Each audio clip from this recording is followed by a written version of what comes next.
As an annual spring tradition amongst college and university students, and certainly with much anticipation, spring break often serves as a moment to get away. For some, for others, as a moment to serve, to give back. But for students on the Morehouse College campus within the Division of Business Administration and Economics, spring break takes a different form. Here, Dr. Keith Hollingsworth, Chair of the Business Department, share more about the Morehouse College annual spring tour. So this is our 27th tour. We're going to Seoul, South Korea for our 10-hour layover, where we get to see some temples and have lunch there. And then we're going to Kuala Lumpur, Malaysia for 3 days, and then Singapore for 3 days. So we have 16 students traveling with us and 8 faculty total, including myself.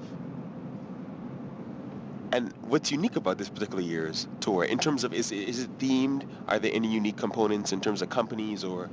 We've never been to Kuala Lumpur before, first time ever. It has been probably 15 or more years since we went to Singapore, so that's unique. We've only been to Southeast Asia a couple of times before.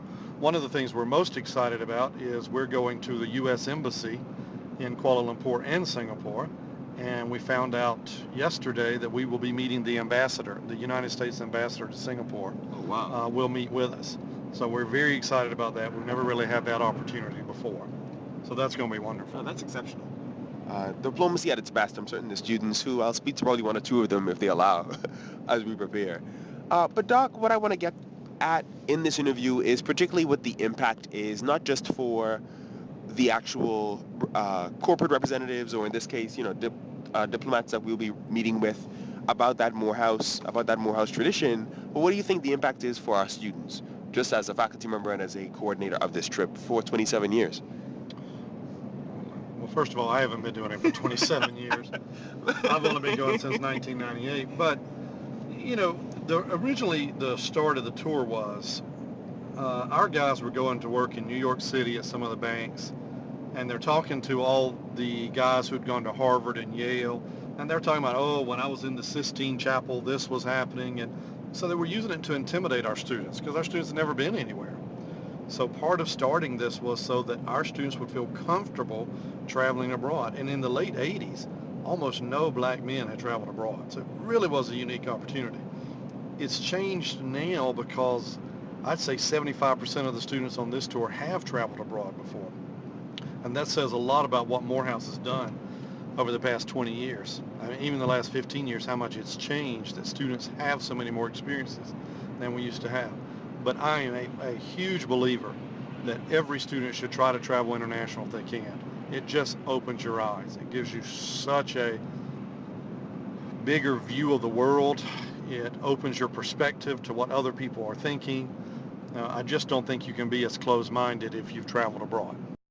In the words of former president of the University of Notre Dame, Theodore Hesburgh, the most popular course on the American college campus is no longer literature and history, but rather accounting.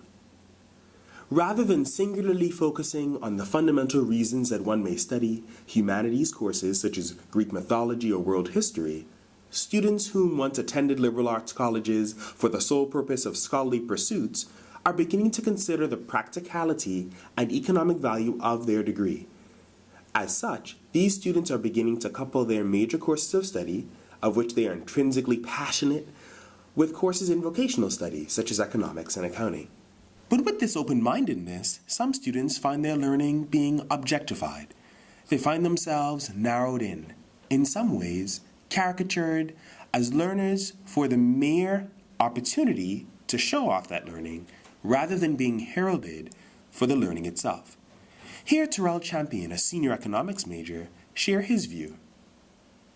I guess I just don't like to be objectified. And I don't want to objectify myself or my learning, or, Sure. To commodify, to feel like I'm learning to reach a goal. Sure. That seems a little, that kind of almost defeats the whole idea of learning, because in that saying, learning is limited when learning should be infinite. Of course. You know what I mean? No, I understand. So I guess it's a continuous growing process that, meet a lot of ends and a lot of new beginnings. For some, education teaches how to think, in providing a structured view of how to identify a problem, consider possible solutions, and ultimately meet the need.